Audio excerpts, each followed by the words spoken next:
Benar-benar gila. Football lovers, Piala Dunia 2026 baru saja dimulai. Tapi kita sudah disuguhi kejutan maha dahsyat yang bikin seluruh dunia sepak bola geleng-geleng kepala. Siapa yang menyangka skuad raksasa sekelas Timnas Spanyol, sang jawara dengan DNA juara, harus tertunduk, malu, dan dipaksa bermain imbang melawan tim kuda hitam dari benua Afrika, Cape Verde. Bukannya pesta gol seperti yang diprediksi para pengamat, La Furia Roja malah dibuat frustrasi total selama 90 menit penuh. Rodri dan kawan-kawan seperti kehilangan arah, mentok, dan mati kutu di hadapan tembok kokoh Cape Verde.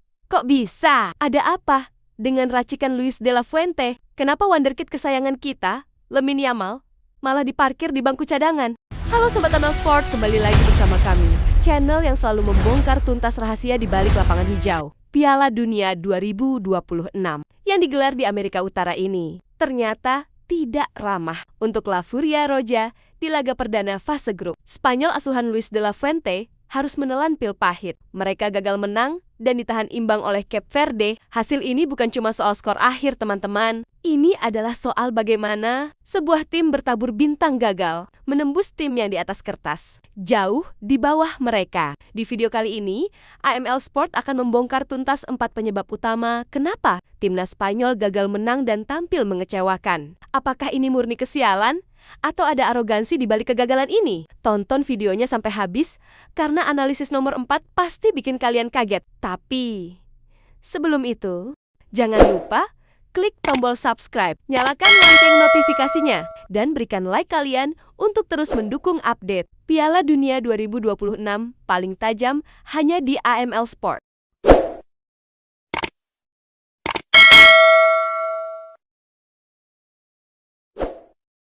Penyebab pertama dan yang paling menjadi sorotan dunia adalah blunder fatal Luis de la Fuente mencadangkan Lamine Yamal. Kita semua tahu, Lamine Yamal bukan lagi sekadar pemain muda biasa. Di usianya yang makin matang pada 2026 ini, Yamal adalah motor serangan, kreator utama, dan game changer baik di Barcelona maupun di timnas Spanyol. Kemampuannya menyisir sisi sayap, melewati 2 hingga 3 pemain lawan, dan memberikan umpan manja adalah senjata paling mematikan yang dimiliki La Furia Roja saat ini. Tapi apa yang dilakukan De La Fuente? Dia justru memarkir Yamal di bench. Entah apa yang ada di pikiran sang pelatih.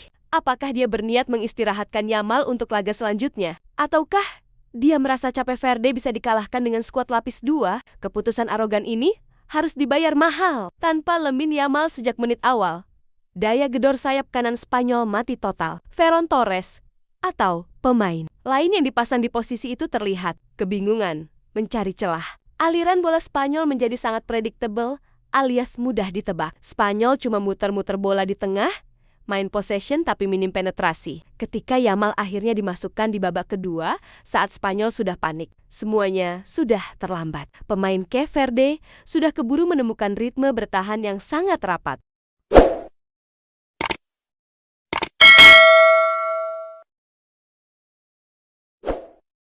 Faktor kedua yang bikin Spanyol gagal meraup 3 poin adalah finishing yang benar-benar ampas. Penyakit lama Spanyol kembali kumat. Statistik menunjukkan penguasaan bola Spanyol mencapai lebih dari 75%. Mereka melepaskan belasan tembakan ke arah gawang, tapi apa hasilnya? Nihil, Zong! Ini adalah contoh nyata bagaimana filosofi menguasai bola tidak selalu berarti menguasai pertandingan. Gabi, Mikel Oyarzabal, dan Ferran Torres yang didapuk sebagai ujung tombak kembali menjadi sasaran kritik pedas. Berapa banyak peluang emas yang ia sial-sialkan di depan mulut gawang. Ada momen di mana ia tinggal berhadapan one-on-one dengan kiper Cape Verde, tapi tembakannya malah melebar. Tidak hanya Rodri, para gelandang yang merangsek naik seperti Fabian Ruiz atau Pedri juga beberapa kali terburu-buru dalam mengambil keputusan. Sepak bola itu dihitung dari gol, bukan dari berapa banyak passing yang kalian buat. Spanyol bermain terlalu asyik mengumpan di area sepertiga akhir lawan. Seringkali menunda tembakan sampai ruangnya tertutup oleh bek lawan. Mereka lupa bahwa melawan tim yang bertahan total, tembakan dari luar kotak penalti atau efisiensi, memanfaatkan peluang sekecil apapun adalah kuncinya. Di laga ini, ketajaman Spanyol seperti pisau tumpul yang dipaksa memotong beton.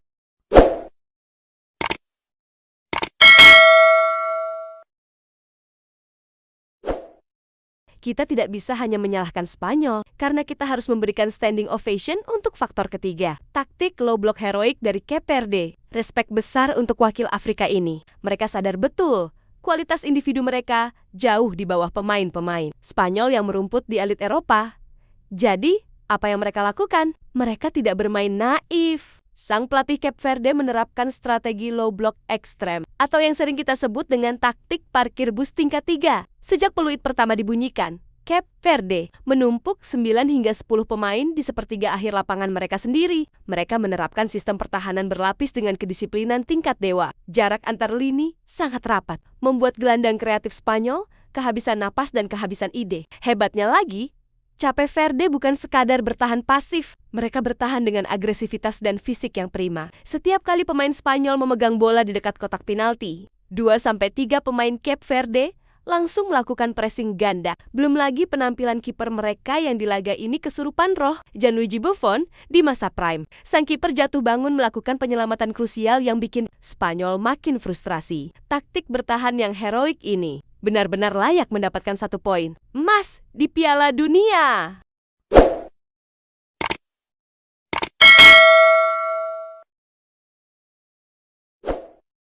Dan ini dia penyebab keempat, sebuah faktor non-teknis yang sering menjadi batu sandungan tim besar. Mentalitas terlalu meremehkan lawan. Mari kita bicara fakta football lovers. Sebelum laga dimulai, seluruh dunia mengira Spanyol akan menang mudah dengan skor 3-0 atau 4-0.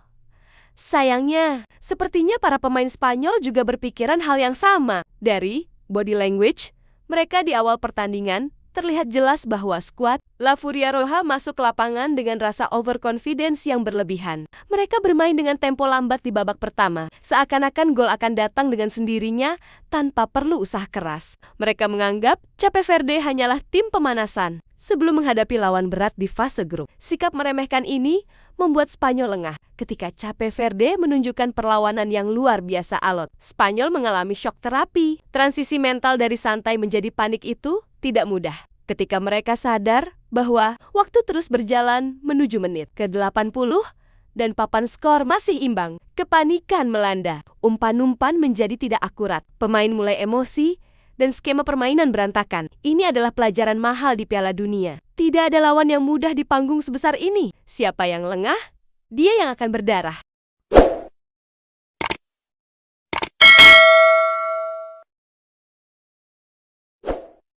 Pertanyaannya sekarang, apakah ini pertanda awal kehancuran Spanyol di Piala Dunia 2026?